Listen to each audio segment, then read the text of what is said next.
falling out of her ponytail to cover her shoulders, her breath hitching in her throat as her breasts rose and fell.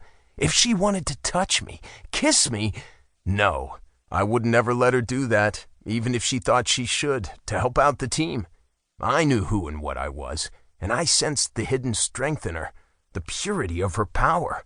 I didn't care what Connor believed about mage teams and the mind-blowing effect of us bonding with our war mage. It wasn't going to happen.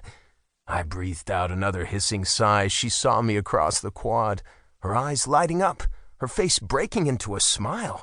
God, was there anyone more beautiful to ever walk the earth?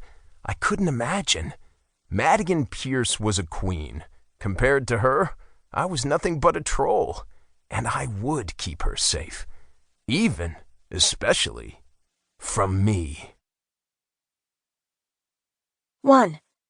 Lungs heaving, breath strangled in my throat, I lay pinned beneath 250 pounds of giant mail who smelled, weirdly enough, of cinnamon, pine trees, and peppermint.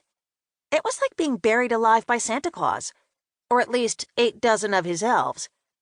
"Move," I grunted, but Luke Broadham, the biggest, supposedly meanest misfit mage of the Mage Runners team, of which I now improbably was a member, didn't.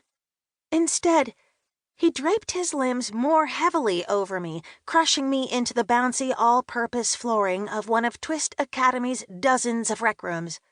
The sprawling, luxuriously tweedy mage school was tucked into the she-she-shiest of Boston neighborhoods, so fancy even its floors were technological wonders. I should know. Up until a very short while ago, I'd spent every night cleaning them. "Make me," countered the Hulk currently squishing me, his rough, amused grunt cluing me into the fact that this was yet another important fighting lesson. Luke might be the quietest of the group of mages I'd recently fallen in with at the academy, but the guy was absolutely relentless when it came to trying to teach me how to protect myself. We'd spent hours in these rec rooms for the past few weeks. Day after day, he'd trained me to fight like a real strategic warrior, not some scrappy, desperate kid from the streets of Boston. Those tactics had kept me alive for way too many of my 23 years, but I needed to do more. I needed to be more. Now, however, he had me stuck. There was no way I could lift a guy who topped my weight by more than 100 pounds and fling him across the room. I could barely squirm enough to gasp out a breath. "Seriously, Luke?" I managed, a thread of panic snaking through me. "Move!" "Make me," he said again, and this time I heard the emphasis in his words. My heart kicked up its erratic rhythm another notch, because I knew what he was really asking me. He wanted me to set him on fire. 6 years ago, I'd started working at Twyst Academy of Magecraft as a janitor, because it was the only job I could get out of juvie. I was a misanthrope, a loner, and I liked it that way. Plus, I had a tiny problem with my hands exploding into fireballs if I got really, really mad.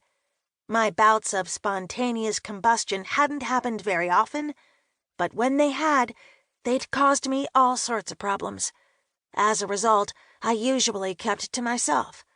All I wanted to do was work my job, make enough money to afford a really great college, assuming one of them would admit me, and get the hell out of South Boston.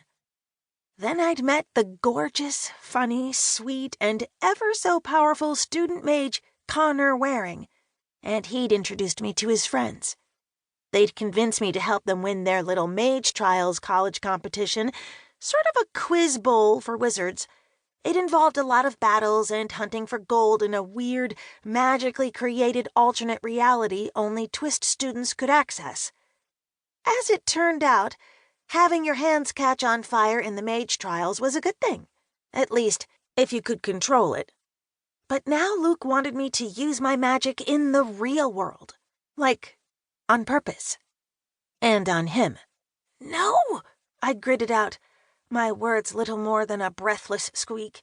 "That's not